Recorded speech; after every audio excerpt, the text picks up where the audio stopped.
sign in, and it will complete the login. And then you can see all these apps down here at the bottom. You've got Imagine Math, a whole bunch of others. McGraw-Hill is what we're looking for, this red McGraw-Hill app, which I'll tap.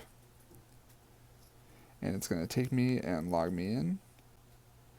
Once you're logged in, you should see this Texas Algebra 1 on the left side, and you can click Launch. And now we're in our McGraw-Hill ebook. There are tons of resources in here, but the one you're focused on today is this little pie chart symbol down here that's our ALEKS. So I'm going to tap on that pie chart next to the ABC. And then I'm still not in ALEKS yet. I have to actually tap on the resource. It's going to ask you if you want to open up a pop-up, and you absolutely do. That's why we enabled it earlier. If you didn't do that step, make sure you go back to your settings and enable the pop-ups. It's going to start with this tools tutorial, and you have to go through this. You can't skip it. Okay, it's going to tell you a little bit about how to enter your answers and things like that. So you've got it anywhere you see this little next on the left side, you're just going to have to keep clipping it. If you're not sure how to use ALEKS, if you're not sure how to use the tools, then really pay attention as you're going through. If you've already used it before and you know what you're doing, just keep hitting next until you're ready to go.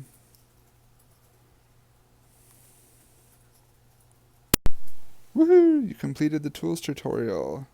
I can hit continue, and now I'm going to start my knowledge check. So I'll click Start Knowledge Check. It's going to give you a few important reminders. You should do this by yourself. You shouldn't use a calculator because it wants to know what you know.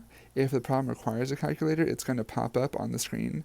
But you should definitely keep some pencils and papers with you so that you can write things down and show your work and do scratch work when you get stuck. And then just always do your best. This is trying to get a picture of what you know, so make sure you really try your hardest and do the very best you can. Don't just skip things or guess, because then it's going to think that you don't know as much as I'm sure you really do. See, it's telling you right there, only choose I don't know if you really truly don't know. I'm going to click Start Knowledge Check. And then it's going to go through about 30 questions or so make sure you give yourself some time to complete it. If you don't finish it all in one sitting, it saves your progress and you can come back to it later, but you have to get the knowledge check done before you can access any sort of assignments. Alright, you submitted your last question, and it's giving you these wonderful results in your pie chart. It tells you a little bit about it here. The shaded part shows what you know, and the gray area shows what you still have yet to learn. And you can see it's divided up into a whole bunch of different sections. So I did pretty well on my thing. I got some questions wrong. I've only mastered about 41% of the topics. You can see that I'm really good at arithmetic readiness, and I'm really good at real numbers, but I still have a lot to learn over here on the left side about things like data analysis and quadratics. So don't worry what your pie chart looks like. Everyone's chart is going to look different. That's what's so cool about ALEKS, is that it's personalized. So don't worry about what your number says in the middle. Just know that whatever that number is and whatever your pie chart looks like, you're going to grow and learn, and you're going to fill out this pie chart, and you're going to get so much knowledge during this year. So I'll hit continue.